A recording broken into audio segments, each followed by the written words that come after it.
In our second example, we need to take vector w and subtract 2 of vector z's.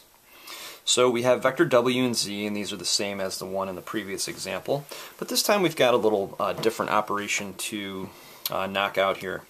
I find it easiest to use the tip to tail method, especially with ones where it gets a little bit more complicated here.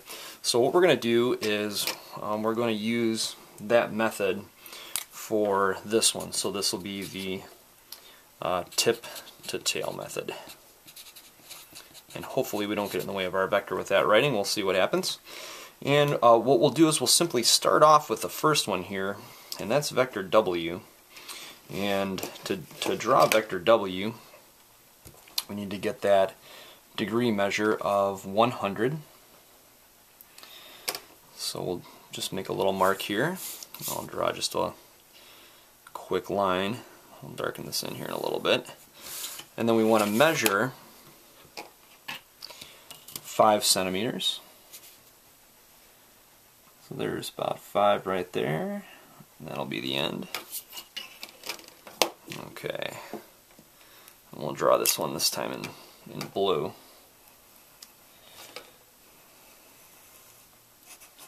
There we go. So we've got the first one drawn, and that would be vector w. And now what we need to do is we're going to utilize this method called the tip to tail. So we're not going to go back to the origin and try to draw another one in standard position like we would for the parallelogram method. This time what we're going to do is we're going to draw the new vector as if this was the starting point right here. So you can imagine kind of traveling along a path, and instead of going this way then back and then wherever you need to go after that, we're just going to continue straight in whichever direction we need to go in. Now it's interesting to note that we have to subtract 2 of vector z, and subtracting is the same thing as drawing in 180 degrees from the direction indicated. So if you've already done polar coordinates, you've got a leg up on the game here, because we know from polar coordinates that if you have an r, it just means an r that's negative, it just means go in the opposite direction. And this is the same thing. So instead of going 30 degrees here, if we're subtracting 2 of vector z, we're actually going to go 180 degrees from 30, which would be 210. This does get a little tricky. What we need to do is essentially make a new kind of a new coordinate plane there. We need to keep everything parallel though as best as we can, so I'll try to draw that, and maybe you can see this in pencil, not sure. But basically what you want to do is you want to get yourself in a position where you're not changing the orientation of everything. And so if left and right is this direction, left and right's got to be the same direction up here. And we will use our protractor now, and I'm going to go in this direction, and I'm going to go 30 degrees. So it looks like we've got it centered up pretty well right here, maybe a little bit more. And we're going to go 30 degrees, and so I'll make a little mark over here at 30 degrees.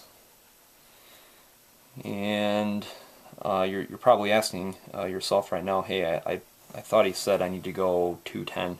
Well, yes, so if we're 180 degrees here, we need to go another 30, and that will get us to 210. So that's true.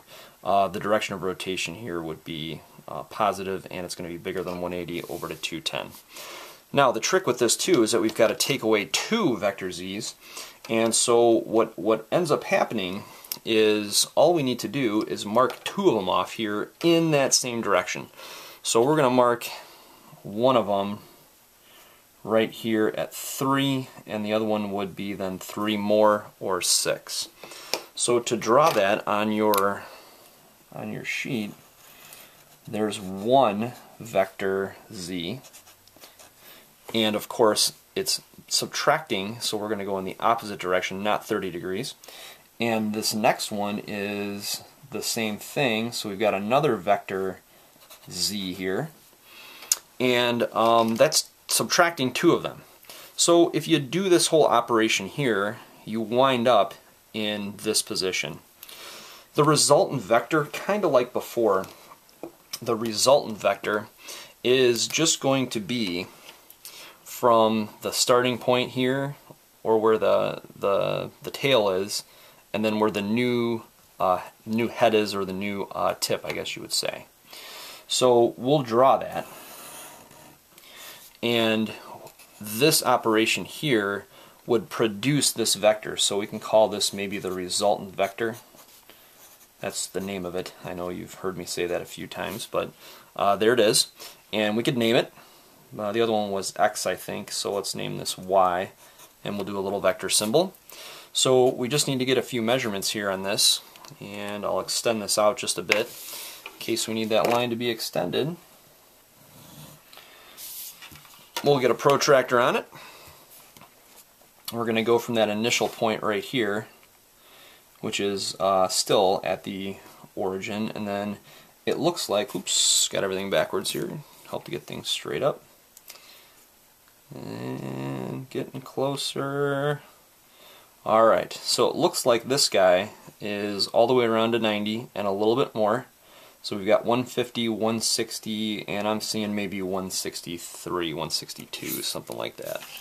So we can do 100 and we'll just go with 63. And also we want to get the distance there. So the distance looks to be right at about 6.4, maybe, something like that. I hope you've got something close to the same thing there at home.